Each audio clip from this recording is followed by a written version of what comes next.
Today on Inside Utah Politics, the GOP special election primary in Utah's 2nd Congressional District. We are wrapping up our candidate profiles today. Celeste Maloy making her pitch to you, the voter. And with student loan payments set to resume, the Biden administration launching a new plan to help borrowers pay down the costs. How both sides are reacting. Time now for Inside Utah Politics. Thanks so much for joining us. I'm Glenn Mills. It is time to go inside Utah politics. We do begin this morning with Celeste Maloy, congressional candidate in Utah's 2nd Congressional District. Celeste, welcome to the show. Thanks so much for being here. We appreciate it. Thank you. I'm excited to be here. All right. Not everyone is, so I'm happy to hear that. Let's start off with your background. Talk about what it is you believe qualifies you for this position. Okay. Well, I've spent some time working for Congress. I think everybody knows that. I've been Congressman Stewart's legal counsel. But also, I've just spent a lot of time doing policy work. And I got interested in politics through policy. And I got interested in policy through frustration with politics. So it feels like a nice wrap up for me. But I've been a deputy county attorney. I've been a policy expert for the counties in Utah. I've spent time in Washington County Republican Party leadership. And I've done a lot of work that's politically adjacent, even though this is the first time I've run for office. So I guess that's what qualifies me. Okay. So this position became open. What was it that looked at it? I mean, a lot of people would look at this job and say that's a tough undertaking. Yeah. I know you worked with Representative Stewart. He came on the show and we talked about how it can really wear on you from day to day. So why is it that you're interested in taking the leap and potentially taking that job? Well, you may have just talked me out of it, but the reason I'm interested is because I've seen the job done. I've been working for Congressman Stewart, which means I've been around several congressmen, and I've watched them, and I know that it can be wearing. I know that that's something that I'm signing up for, but I also know that when it's done well, it can really make people's lives better. I've told this story a lot of times, but I worked on a plan in Washington County, a Bureau of Land Management plan, and I didn't expect to be able to get a lot of the things that were in that plan fixed. And that's the first time I met Congressman Stewart, and I worked with him on that. And we ended up having a congressional field hearing in St. George, and seeing Congress show up like that, seeing Congress, the legislative branch, act as a check on the executive branch on a plan that only affected one county and one state is what got me interested in politics again. That's what made me believe again in our system. Okay. When you take a look at Washington, kind of back to my point, it's pretty divided. There's not a lot of bipartisan work being done. Even within the parties, there's starting to become a divide that we see more and more between, the more extreme sides of a party and the more moderate. So how do you go into a situation like that and try to make a difference as one individual? Well, what unites us within the Republican Party is our platform. I actually think it's a good thing that we have disagreement within the party. I think it helps us come up with better ideas. If we're not all falling in lockstep all the time and we're exchanging ideas and having some back and forth, we end up with a better product in the end. But we all agree on the platform. And as long as that's our focus, I think we're good. I think we'll get a lot of good work done. You won the convention, want to point that out right away. But when you got into the race, and you had some impressive endorsements too that I think really helped out, but when you got into the race, a lot of pundits didn't really have you in the top two. They saw someone else there. How did you end up pulling that off? Well, I'm probably the wrong person to ask because I'm biased on this, but I spent a lot of time calling delegates. And I told them my story. I told them why I want to do this. I told them about my background. And I talked about wanting to restore balance between the three branches of government. And just what I was talking about, having the legislative branch act as a check on the executive branch. And I think it resonated with people. One of your challengers in convention ended up filing a lawsuit. We don't need to get into the details of the lawsuit because it wasn't successful. But talk about the issue. You were inactive at the time you filed to run as a candidate. Talk about why that was and why you didn't participate in the prior election. So you're going to make me break the first rule of politics. I'm going to have to admit I made a mistake on TV. But I was working as a staffer in Washington, D.C. My residency was in Utah. And in 2020, people were talking about out-of-state ballots and wanting to flag out-of-state ballots. And I thought I would be better off keeping my head down and doing my work for the 2nd Congressional District and not drawing any attention to myself. I didn't think anyone would ever care. And so I decided not to vote. If I had to do it again, I would do it differently. I've spent a lot of time talking about this, but I chose not to vote. I knew which way Utah's electoral votes would go, and I knew Chris Stewart didn't need my vote to win. And I thought not drawing attention to myself would be the right answer. And now I'm running, which I didn't expect to do, and it's drawn a lot of attention to me. So I wish I had done it differently. No one was expecting to run in this election, obviously, because it's midterm for Representative Stewart. How did that play into this condensed cycle? How did that play into your decision and your strategy coming into this? Well, I don't know that I had a strategy based on that. I hadn't really planned on running. When the opportunity came up, I decided that I would rather run and represent this district well than sit back and hope somebody ran and represented the district well. And it is on a condensed cycle. That's just the cycle I'm in. Right. So I've been playing the hand I've been dealt. So I called delegates before the convention and tried to get my message to as many people. Since the convention, I've been doing debates and showing up at events and trying to talk to people and just connect with voters in a personal way and make sure they know who I am, why I'm doing this, and that I do truly want to represent this district.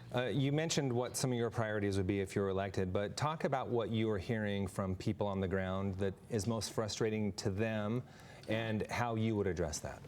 So the thing I hear about the most is people are tired of the federal government being so involved in their lives. And it spans a wide range of issues from, what kids are being taught in school to road maintenance in rural Utah to being able to provide clean, safe drinking water in a lot of the municipalities. The executive branch is really big, it's really powerful, and it's involved in people's lives in ways that I don't think it was ever supposed to be. So what I want to do is use the power of the purse from the legislative branch and act as a check on that involvement and make sure the agencies are only doing the things they're authorized to do and they don't have funding to reach outside of those authorities and make people's lives harder or more complicated. People really struggling making ends meet right now. Yes. Prices sky high on so many things. It's really put a burden on families here in our state. How do you see the solution moving forward when it comes to getting prices in check and lowering costs for Utah families? So there are a lot of factors that go into this. One of them, obviously, is we have to stop passing huge federal spending bills. When we pump a bunch of federal dollars into the economy, then it makes the prices of things higher. So we're not actually helping anyone. But there's also things that are less obvious, like that we were energy independent 4 years ago, and now we're not. And the result of not being energy independent anymore is that the price of energy is higher. When energy prices are high, fuel prices are high. When fuel prices are high, grocery prices are high. And it just has this ripple effect on Utah's families. So if we can get the federal government to play the role it's supposed to play and stop meddling in everything, then we can get some of the inflation under control without even having to do anything new. Just doing the things we're already supposed to be doing. Being careful with our spending and not passing the huge spending bills and having policy that makes sense, like using our own energy. I asked the other two candidates in this race this exact same question. I want to wrap up with it for you as well. Committees, give us kind of some insight on what you're thinking. What are some of the top committees you would eye and that you would want to sit on in Washington? So I've said from the minute I decided to run that I want to be on natural resources. It's really important to our state and this district. It's also a natural fit for me. And I want to be on armed services because Utah needs somebody on armed services, and right now we don't have anyone. With Congressman Stewart on defense appropriations, he's been able to cover that gap. But when he resigns, we'll be vulnerable. And eventually, I would love to be on appropriations. I have good appropriations experience, and I think long-term I could probably get there, but I don't think I could get it in half a term. So how do you go about eyeing those committees and getting on them? Well, it's a leadership call. Leadership and steering make those decisions. So I've got to win a primary and then go talk to leadership and make my pitch for why I should be on those committees. Okay. We have about 30 seconds left, and we are coming down the stretch to the primary. What's your strategy in these last few days? I am just getting my message out there. I've got, some media, but I don't have as much media as my opponents. I'm trying to run a truly grassroots campaign where I talk to people and then I ask them to talk to people they know. Okay, and do you have any final pitch to anyone that's watching and maybe undecided right now? Sure. I'm doing this because I know what it's like to feel unrepresented, and I want to make sure the people in this district see me and see somebody who's like them and cares about the things they care about. And so that's the kind of campaign I'm running. That's the way I intend to continue. Okay, Celeste Maloy, we will be watching as we come down the stretch. Thanks so much for your time and being here. We appreciate it. Thank you for the invitation. Still to come, the race for U.S. Senate. Senator Mitt Romney hasn't announced if he will run for a second term, but a challenger is in the mix. We'll be checking in with Riverton Mayor Trent Staggs a little later. But first, a border barrier battle playing out in Texas. Now a judge will weigh in on the stalemate between the state's governor and the president.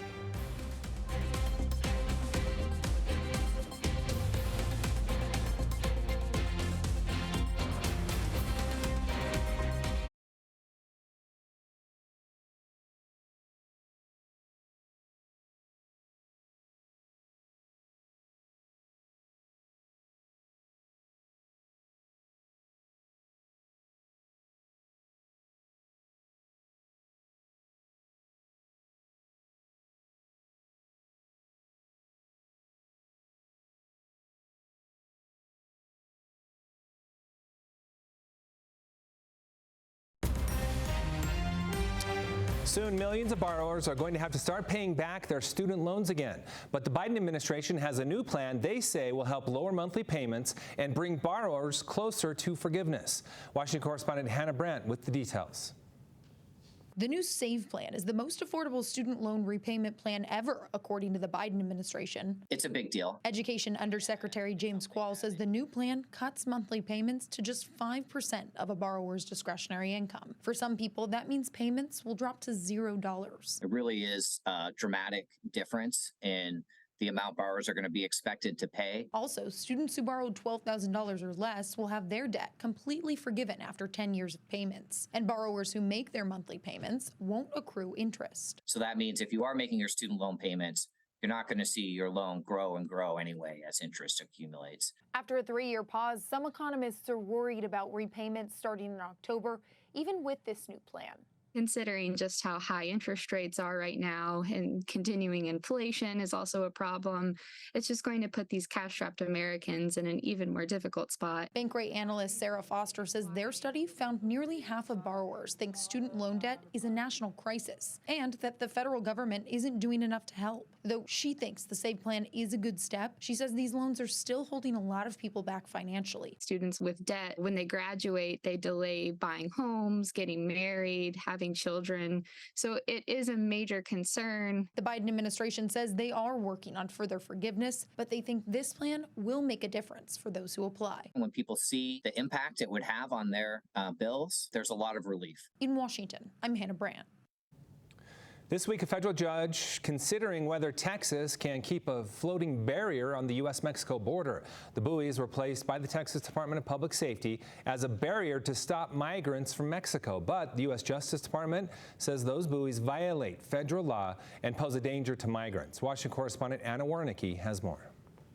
Texas Governor Greg Abbott is defending the large buoy barriers he had installed in the Rio Grande. We are fully authorized by the Constitution of the United States of America to do exactly what we are doing, and that is to secure the border. On Monday, Abbott and 4 other Republican governors were in Eagle Pass to survey the 1,000 feet of floating barriers. Abbott says they were recently repositioned to ensure they don't drift into Mexico. Texas went back and moved the buoys into a location where it is clear that they are on the United States side, not on the Mexico side. But the Justice Department wants the buoys removed altogether. The Justice Department is suing Texas, siding with opponents who say the buoys are inhumane and illegal.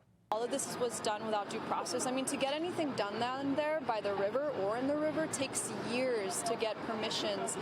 How is this able to happen so quickly? This is all done above the law, and no one is above the law, like I said, not even Governor Greg Abbott. On Tuesday, a federal judge heard from both sides. The state said the buoys are an important part of Texas's Operation Lone Star, aimed at deterring illegal border crossings. But the Justice Department's lawyer told the judge the barrier could impact relations with Mexico and pose humanitarian and environmental risks. Both sides have until Friday to submit closing arguments. In Washington, I'm Anna Warnicki. Coming up, the race for U.S. Senate. Senator Romney hasn't said if he's running for a second term, but at least one challenger is in. We'll check in with Trent Staggs after the break.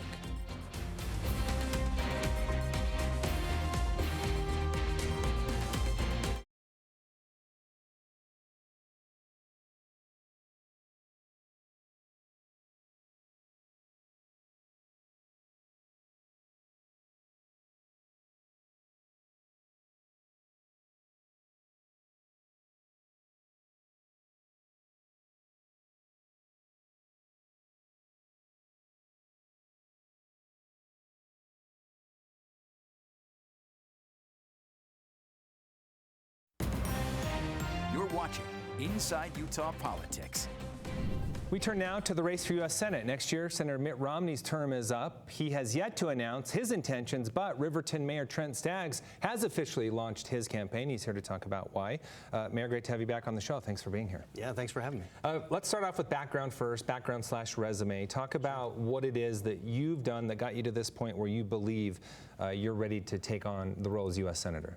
Yeah, well, I'm a lifelong Utahn. I like to say from elementary school to graduate school, attended Utah schools, raised my family here, 2 children, and operated several businesses. I've actually taken a company public. We got listed on NASDAQ last year on the board of directors and have run my community for the last 10 years, 6 as mayor.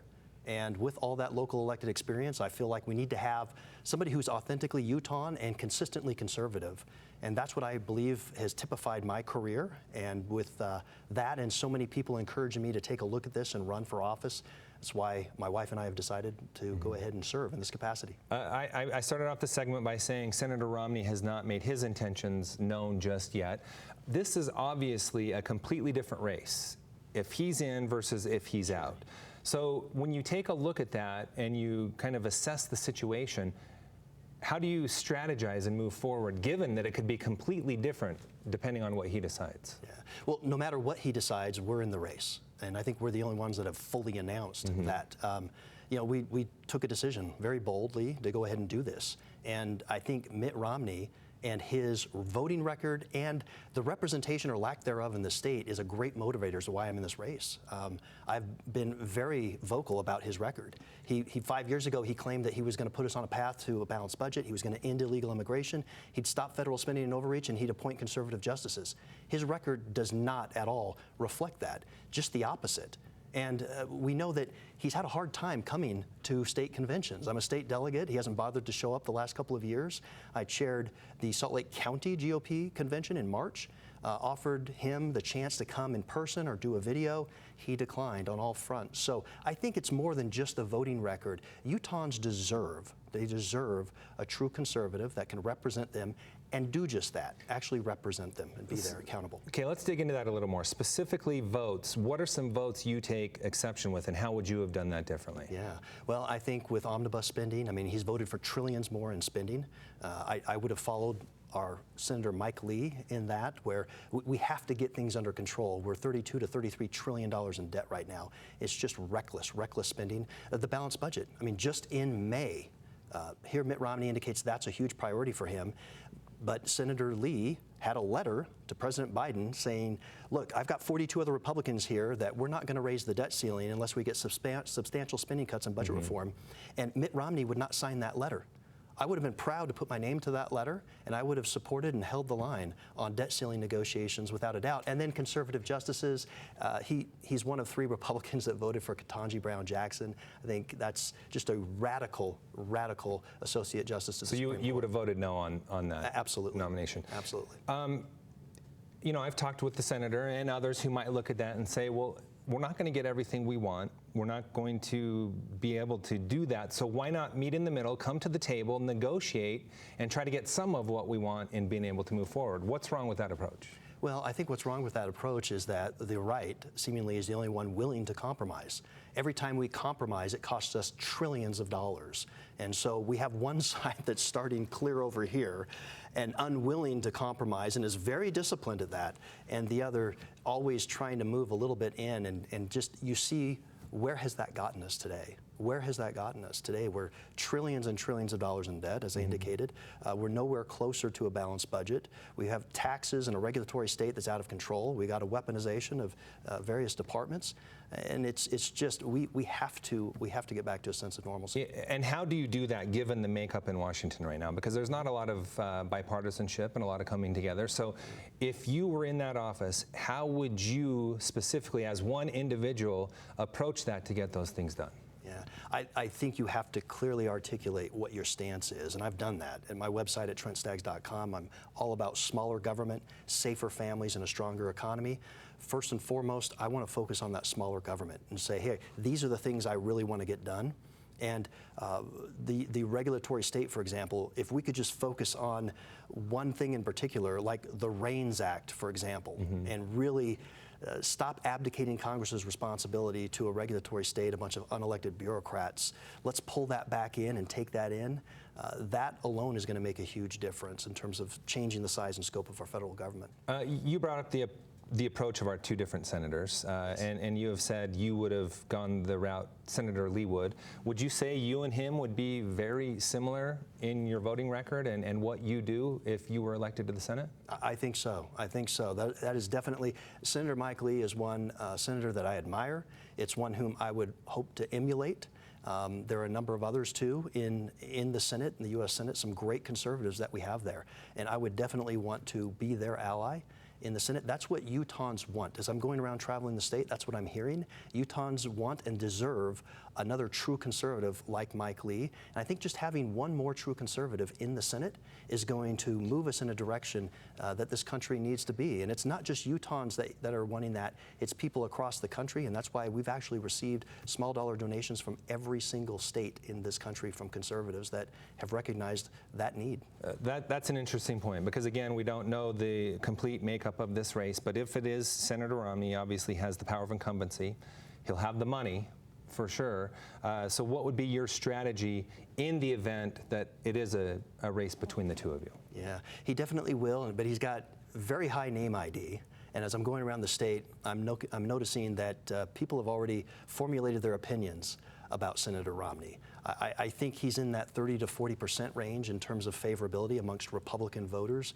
And so we're just going to keep going about doing what we're doing. We're going to talk about our message of conservatism, of constitutional conservatism, and that is what's really resonating with people. If he's not in the race, you would have to think a lot of people will start to jump in. Are you surprised more people aren't jumping in at this point like you to try to get your name out there and start the campaign? I really haven't thought much about that. We entered the race about 2.5 months ago or so, and it's been overwhelming, the response. I mean, we've already picked up endorsements from national conservatives like Mark Levin and Charlie Kirk and Harmeet Dillon, and we've got scores of elected officials here in the state of Utah that have endorsed our candidacy as well. And so we're just moving. We're building this coalition every single day. As you talked about going around and listening to people, what are they saying is impacting them the most, and how would you take that on? Yeah, it's the size, scope, burden of the federal government on the average, everyday Utahn. It's just enormous right now, the impact of that. And so that's why smaller government is number one for me. We want to go ahead and get a balanced budget. We want to be able to attack the regulatory state, bring a chainsaw, I say, to that. We need substantial change in that area to reduce the size, scope, burden of the government on the average everyday Utahn. Also, I'm hearing a lot about safer families, a lot of wokeism and woke progressive ideology that's really been endorsed by this administration, the Biden administration, and pushed down all throughout the country, including our state. And Utahns don't want that. They want a wall of separation between woke and state, and I would do just that. What are some committees that you would eye if you were in Washington? What would you want to sit on, and why? Yeah, I love finance. That's part of my background. Part of it post MBA school. I've got a pretty good experience in that area. So finance, I love small business and entrepreneurship. I've been a business owner. I've helped take a company public, as I indicated, and so I think I could add a lot of value on those committees. And I also think public lands. I mean, that's a big issue I'm hearing too in the state, that the federal government owns or controls 2/3 of our lands here in this state. And it's unbelievable. Back east, maybe 5% on average. So we need somebody who's really going to be a mover in that area too. And I think by sitting on that committee, we can move the ball. Okay, anyone sitting at home interested in learning more about you and your positions, where can they do so? They can go to TrentStaggs.com. That's STAGGS, TrentStaggs.com. And we would love to have their support. All right, a big election year in 2024, something we'll be keeping an eye on. We appreciate your time. Thanks so much for being here. Thank you. Stay with us. We'll be right back with more Inside Utah Politics right after the break.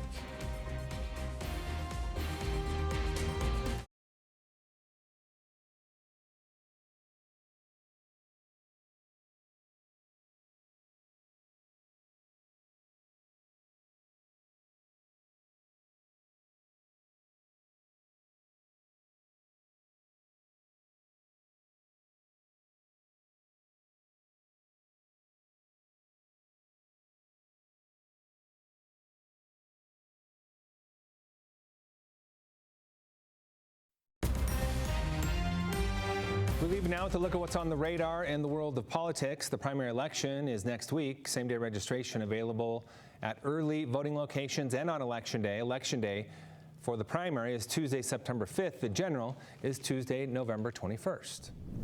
Make sure to connect with me on social media or through email. Let me know what's on your mind and what issues are important to you. You can email me at InsideUtahPolitics@abc4.com. You can also follow me on Twitter, Facebook, and Instagram. The information right there. Thanks so much for making us part of your Sunday morning. We hope to see you again next week as we go inside Utah politics.